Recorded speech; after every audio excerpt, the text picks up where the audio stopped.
Hi guys, how you doing? This is Martin Mesa with Rate One Financial, mortgage banker and broker here in Pasadena. It is April 28th, Friday afternoon. I'm loving the weather. It's getting nicer and nicer outside by the day. That's why I love living out here in Southern California. Hope you guys have been well since the last time I put out a video, but I'm excited to put out this new video. We got some new updates going on in the mortgage market that have been going on for a few months now, but I haven't told you about them. So hopefully you like what I'm about to say. I'm going to get into a little bit about Fannie Mae and Freddie Mac's Home Possible and Home Ready programs. I'll tell you a little bit about those right now.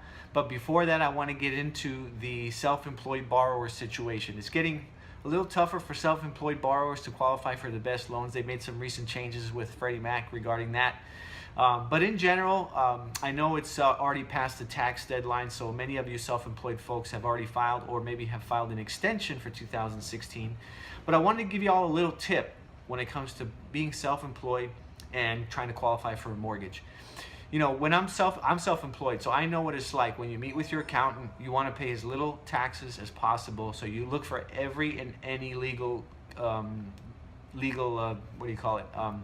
deduction that the IRS will allow, so that you can claim it on your taxes to reduce your taxable income, to lower your tax liability and how much you owe to the IRS and to the state.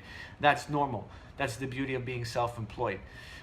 That's great and all, but when it comes to qualifying for a mortgage, it actually counts against you, because when you qualify for a mortgage, if you want to get a good mortgage, they look at the taxable income. Usually, it mainly is what they look at in terms of how much they'll give you credit for income to qualify for a loan. So the more you write off, the less qualifying income you're going to have to qualify for a home loan, which means you don't qualify for as large a loan. So give you a little tip. Resist the temptation to look for every and any single deduction you possibly can deduct if you're a self-employed borrower that can deduct things on your taxes, and you know you're going to be in the market for a home loan in the very near future. I know that means you'll have to pay a little more in taxes, but just look when you meet with your accountant. Obviously, you want to deduct everything that you need to deduct, that you're required to deduct by law as a business owner. But all that other stuff that maybe you don't have to deduct, or maybe you can roll it over to next year potentially if your accountant allows you to do that, then maybe consider doing that, so that your qualifying income is higher and it will help you qualify for a better loan when you go to apply for a mortgage loan. You will have to pay a little more in taxes, but you'll get a better loan. So the trade-off is the trade-off.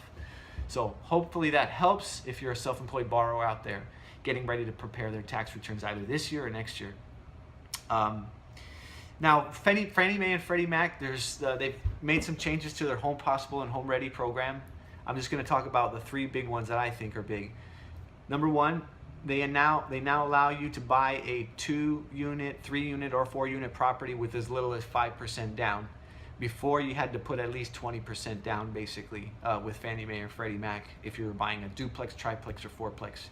Now they have a program where as little as 5% down, you can do it for a duplex, triplex, or fourplex. It still has to be owner-occupied, so you have to be occupying at least one of the units, but you can rent the other ones out for rental income. That's huge. You can do it with 5% down. So that's on a Fannie Mae, Freddie Mac, Home Possible, or Home Ready. The other thing that they've allowed now is border income. Border income is like if you own, if you're, let's say you're renting an apartment or you live in a house and you have somebody that lives in one of your rooms and pays you rent every month. You may not have a formal lease agreement with that person, but if they're paying you every month with a check, something you can prove that you've been getting payments from them every month for the last 12 months, and that person's gonna live with you in the house you're applying for a loan for on either of these programs, you can actually use that border income that they're paying you as qualifying income for the new loan you're getting, which is huge. Normally they don't. That's kind of like rental income on an owner-occupied single-family home, which normally they don't allow. But if you have a border that's doing that for you, you can use that as rental income, which may help you qualify for a better loan. The last thing I want to mention about it is they changed the minimum 6-month seasoning requirement for a cash-out refi.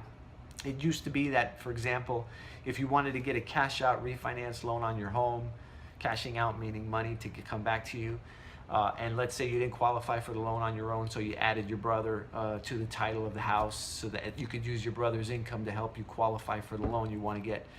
Before, you'd have to wait at least 6 months after your brother was added to the title before you could apply for that cash out loan. Not no more. You can add your brother to title today, and tomorrow you can apply for that cash out loan using your brother's income in conjunction with yours to help you qualify for that larger loan.